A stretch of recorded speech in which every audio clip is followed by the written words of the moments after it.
Troubleshooting. What if I run out of space? The bench is just in the way no matter what, for whatever reason. So I'm going to give you an example of what this might look like by shortening up the cables to simulate what that might look like.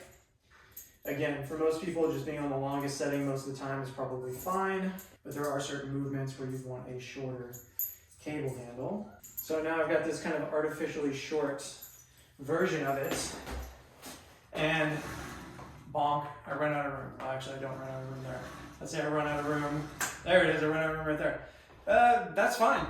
I am looking to chase everything back behind me, so as long as I can get a stretch and I can get some motion forward, that's totally fine. Now, the reason that you might encounter this is your bench runs into a wall, you don't have enough space with the cable machine, that's all totally fine.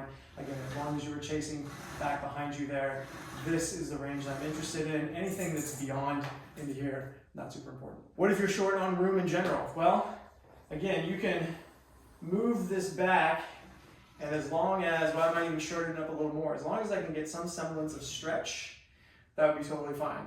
Depending on your circumstances, you may want to angle the bench so that you're not directly into a wall or directly into some other machine. But again, as long as I get the stretch, it doesn't really matter. I'm just looking to configure things to get that set. What if you don't have an incline bench? If you have a bench at all, you can imagine I could set this on a box about yay high, and while I don't have the comfort of sitting down, I can still be here standing into this bench and get all the stimulus. As long as my other boxes are checked and I'm getting the range, I don't have to be sitting onto anything. So a standard bench up on an incline will do you just fine. How much weight should you start with? This is going to vary tremendously based on machine. So sometimes they have a million different pulleys in there and things are super light, so 50 pounds feels like nothing. A gym that I've trained at, I have them loaded up to 25, 30 pounds. Here, 5 pounds is where I usually start most people. You might go slightly lighter if you've got shoulder injuries or trauma going on, if you don't have a lot of upper body strength. But when in doubt, start light. As long as you get some amount of passive stretch behind you that you can pull out of, you are starting to work this, that's totally fine.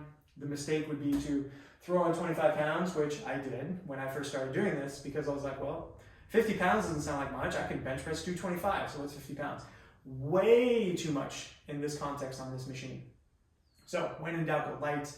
And I increment people up, I kid you not, 1 pound at a time sometimes. So I go from 5 to 6 to 7, then maybe we make a little jump to 10, but I'm making small incremental jumps.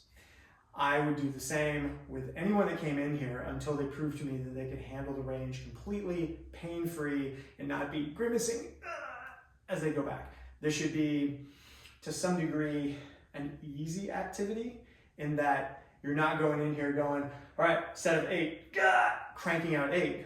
We're going more towards volume, sets of 10 times 4 ranges, that's 40 reps. It's lightweight, it is accessing back behind you. And once you get really good with that, then you can decide, to ramp up and do other things.